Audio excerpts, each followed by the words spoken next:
नमस्कार, मैं पीयूष आप सभी का न्यूज ट्रैक में एक बार फिर से स्वागत करता हूं। दोस्तों, हम सबको गर्व होता है जब सुनते हैं कि भारत दुनिया की सबसे पुरानी सभ्यता है। लेकिन क्या आपको पता है कि हमारी धरती ने सिर्फ मंदिर, महाकाव्य या दर्शन ही नहीं दिए, बल्कि विज्ञान और गणित की वो नींव भी दी जिस पर आज की पूरी आधुनिक दुनिया खड़ी है। दुर्भाग्य से ये कहानियां दुनिया भूल गई और हम भारतीय भी। नतीजा ये है कि आज अगर आप किसी बच्चे से पूछेंगे शून्य किसने खोजा या ब्लैक होल का राज किसने बताया, तो वो शायद किसी विदेशी वैज्ञानिक का नाम ले लेगा, जबकि असली खोज भारत की थी।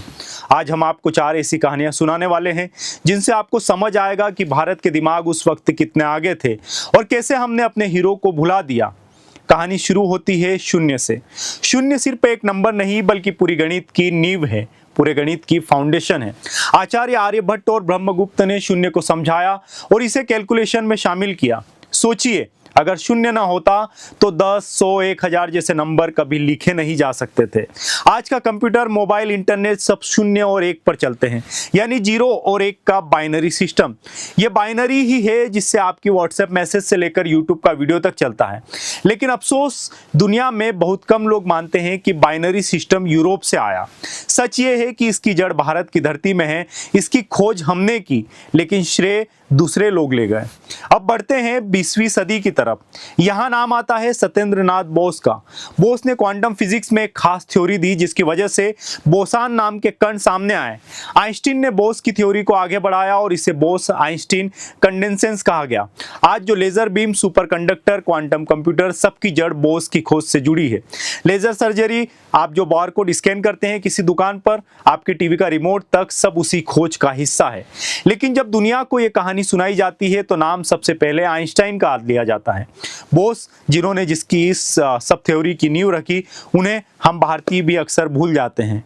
अब बात करते हैं उस इंसान की जिनका नाम सुनकर ही दुनिया के वैज्ञानिक हैरान रह जाते हैं, श्रीनिवासन रामानुजन। रामानुजन के पास न तो कोई बड़ी डिग्री थी और न ही कोई आधुनिक सुविधा, लेकिन उनका दिमाग इतना तेज था कि गणित खुद उनके पास आकर बैठ जाता था। उन्होंने ऐसे ऐसे सूत्र दिए, ऐसे ऐसे फॉर्मूले दिए जो उस वक्त बड़े बड़े गणितज्ञ भी समझ नहीं पाए। उनकी खोज आज super computer, black hole research, cryptography यानी कोडिंग के विज्ञान में काम आ रही है। उनकी दी हुई रामानुजन संख्या और मॉक बीटा फंक्शन ने गणित की दिशा बदल दी।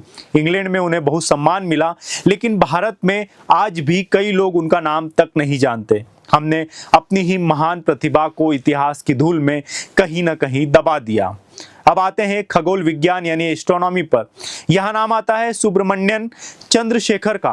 उन्होंने बताया कि जब कोई तारा बूढ़ा हो जाता है और मरने लगता है तो उसका भविष्य उसके वजन से तय होता है। अगर तारा सूरज से 1.44 गुना तक भारी है तो वो व्हाइट ड्वार्फ यानी सफेद बौना तारा बनकर शांत हो जाएगा। लेकिन अगर उस तारे का वजन 1.44 गुना से ज्यादा है तो वो इतना भारी हो जाएगा कि खुद को संभाल नहीं पाएगा। ऐसे में वो तारा या तो न्यूट्रॉन स्टार बन जाएगा या फिर सीधे ब्लैक होल में बदल जाएगा। ये खोज ब्रह्मांड को समझने में एक क्रांति थी। इसके लिए चंद्रशेखर को 1983 में नोबेल पुरस्कार मिला, लेकिन आम लोग आज भी शायद उनका नाम नहीं जानते। आइंस्टाइन तो सबके दिल में है, लेकिन चंद्रशेखर को हम भूल गए। उस नोबेल पुरस्कार को भूल गए जो आज बहुत बड़ी, जो एक अचीवमेंट माना जाता है। हर कोई इस नोबेल पुरस्कार के लिए तरसते हैं, लेकिन चंद्रशेखर को हमने याद नहीं किया। दोस्तों, ये 4 कहानियां हमें सिर्फ विज्ञान नहीं सिखाती, ये हमें याद दिलाती है कि अगर हम अपने ही वैज्ञानिकों, अपनी ही खोजों को याद नहीं रखेंगे तो दुनिया कभी भी हमें क्रेडिट नहीं देगी।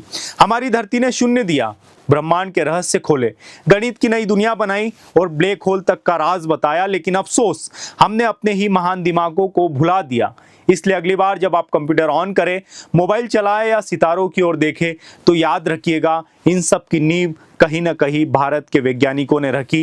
इन सब की नींव कहीं ना कहीं भारत की जमीन से जुड़ी हुई है। इस वीडियो में फिलहाल इतना ही दोस्तों। आपको अगर वीडियो पसंद आया हो, आप हमारे वीडियोस पसंद करते हो, तो आप सभी से गुजारिश है कि चैनल को जरूर सब्सक्राइब करें, न्यूज ट्रैक के साथ बने रहें। आप सभी का बहुत बहुत धन्यवाद।